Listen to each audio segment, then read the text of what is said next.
So ayun, it's a wrap. Hindi na ako nakapag-intro kanina, pero sige, ngayon ko gagawin kahit nag-umpisa ako na tinapos. That's suspicious. That's weird. Nag-umpisa na tinapos yung vlog, ako lang yan.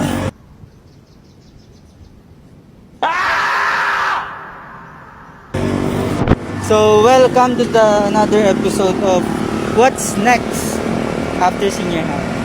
So, bale, kakatapos lang. Hindi na ako nakapag-vlog kanina din sa loob. Kasi hindi ko trip.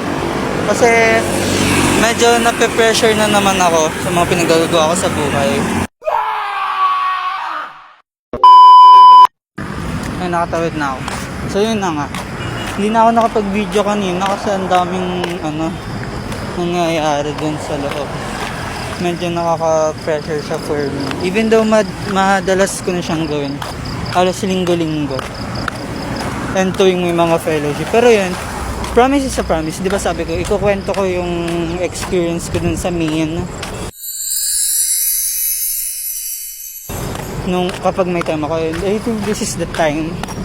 So, malamig kasi kaya ako na ganito. Nalamigan yung mga. But yun na nga.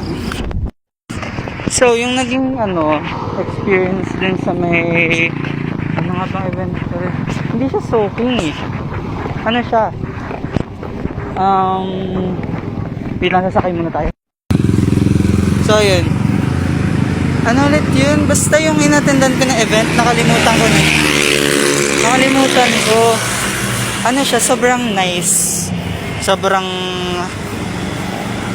soulful siya. Kasi doon lang ako napaiyak sa praise and worship pa. Kasi as in. Kasi kapag yung normally kasi kapag yung feeling ko na talagang maiiyak na ako, ititigil ko siya, like pipigilan ko yung sarili ko, pero doon talaga super ang hirap niyang i-explain and thus naranasan ng pinagkukwentuhan ko yun, sinaranasan yun. But yun nga, and also yung pagdating ko kasi doon, di ba sabi ko naligaw pa ako. So nag-chat ako kay na kuya, tapos nilabas naman ako, so nakarating pa ako doon sa venue. Tapos pagdating ko doon, grabe iba yung ibang atmosphere. Although may mga hindi na ako naabutan na preaching. Although na-late ako, may mga naabutan pa rin ako na konti. And hindi naman siya totally konti, madami-dami pa rin naman.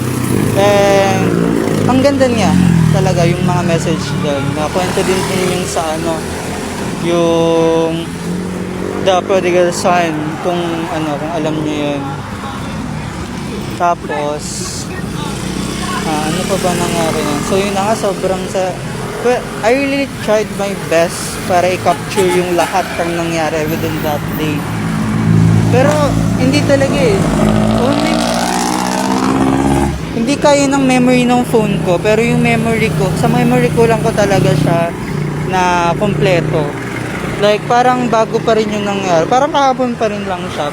And ang nice talaga niya, kahit yung tugtugan, hindi mo masasabi na siya, na basta mga tumugtog. Kasi ang ganda din talaga ng quality ng sound nila. Tapos, ano pa ba nangyari na yun? Yun na nga, so, yun, halos party. Kita nyo naman yun nandun sa video ko. So, yun.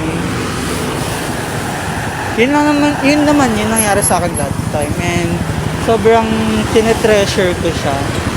Kasi, yun yung talaga siya. Basta sa inyo talaga. So, if ever may mga time kayo, yun, pwede kayong pumunta sa mga ganun.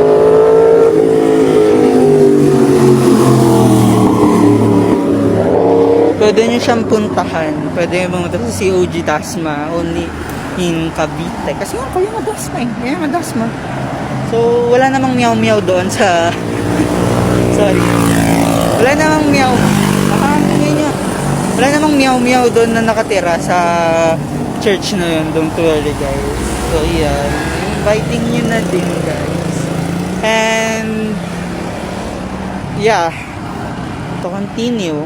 So yun na yung lahat ng nangyari sa amin dun, yung experience na yun.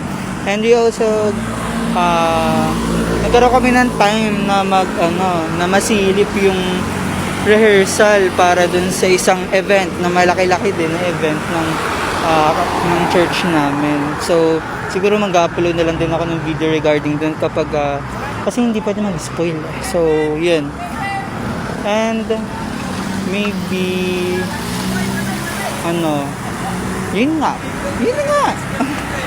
nag-upload na lang ako ng mga video regarding that kapag nangyayari na kapag nangyari na yung event na yun. So for the meantime, mukha ko na lang yun.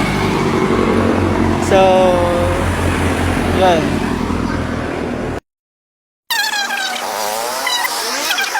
Wala pa rin siyang ito. I think. Sana walang tao sa unang kasi gusto din maubo. Ay, meron. Dalawa na.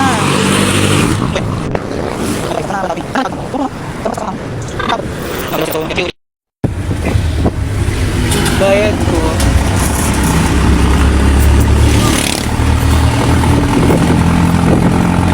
Sa may Kamsan lang to yan, student.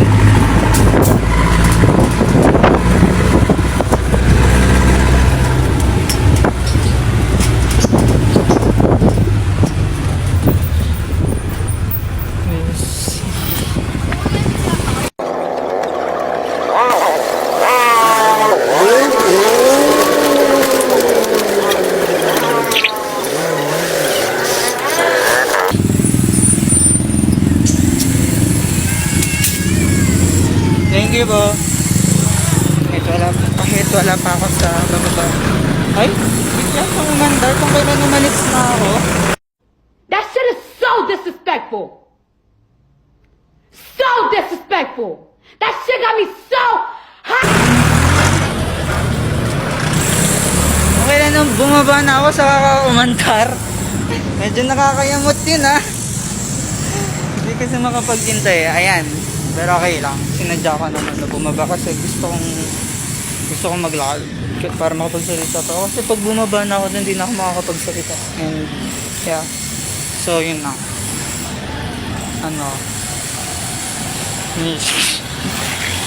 Pangalawang beses na yung ganun sa akin, by the way.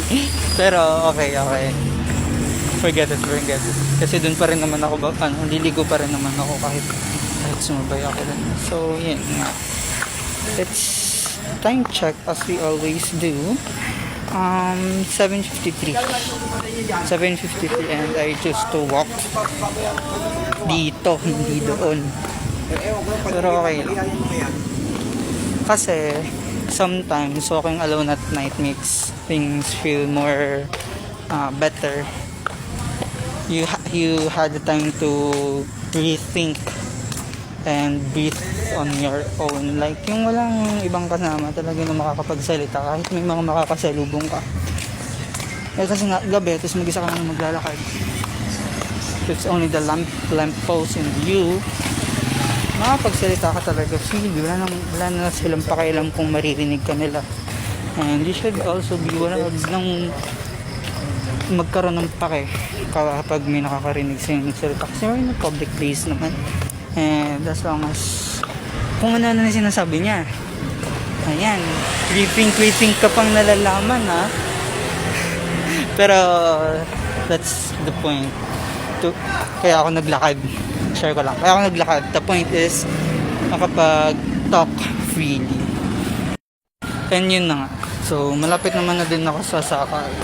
Update ko lang, bakit ba? Malapit na ako sa akin. So, minigin ko sa'yo, malapit na rin akong wait. Makakahiga na ako, ang sakit ng ulo ko. Sobra. Grabe itong bansang to. Parang palagi na lang may bagyo. Parang lokal na yung bagyo sa bansang to eh. Yan, nasa paradahan na yan siya. Medyo maingay na, di ko alam kung maintindahan ako dito. But still. Ayan, sa baliti ko. Dapat pala nagdala ko ng mic. Yung gano'n, nakapilip niya. Baliti po. Dalawa kami. So ayan, hintay na lang ng masasakyan. nagugutom na ulit ako. Init talaga.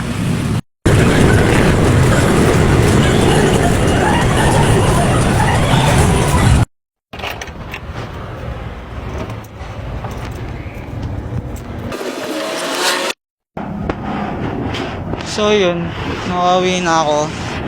And sobrang ikli lang ng video ko for today kasi nga naman ako. And for everything else, it's a wrap up. Yarn, wrap up na po. Tapos na. So, see you sa next na video.